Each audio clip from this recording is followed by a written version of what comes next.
আসসালামাইকুম ভিউয়ার্স, তোমরা সবাই কেমন আছো? আশা করি অনেক ভালো আছে। তো দেখতেই পাচ্ছো আজকে হচ্ছে গিয়ে প্রমোশনাল ভিডিওর জন্য ফার্স্ট টাইম রাউটার চলে এসেছে রাজশাহী থেকে। সো এটা হচ্ছে আনবক্সিং করা হবে, ঠিক আছে? সো আনবক্সিংটা এখন করবো কিনা বুঝতেছি না, লাইভে আনবক্সিং করবো না এখন করবো বুঝতে পারছি না। তো তোমরা কি বলো, লাইভে আনবক্সিং করবো? তোমরা কমেন্ট করে ফেলো, লাইক কমেন্ট বেশি বেশি শেয়ার করে ফেলো। বাই দ্য ওয়ে, আমি এখন এটা আনবক্সিং করবো না, আমি এটা লাইভে আনবক্সিং করবো। সে পর্যন্ত তোমরা দেখো, এই যে দেখো আজকে কোন রাউটার চলে এসেছে।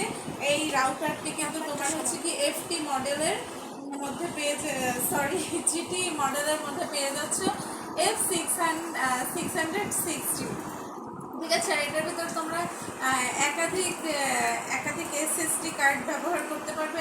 আর গিগাবাইটের পোর্ট থাকার কারণে এটা হচ্ছে নেটওয়ার্ক স্পিডটা খুব ভালোভাবে কাজ করবে। তো আমি হচ্ছে কি এখন এটা আনবক্সিং করবো না, এটা হচ্ছে লাইভে আমি আনবক্সিং করবো। সো ওইটা বেশি মেমোরেবল হবে। তো তোমরা সবাই ভালো থাকবো আর আমার ভিডিও বেশি বেশি লাইক কমেন্ট আর শেয়ার করে দাও। Bye bye, take care.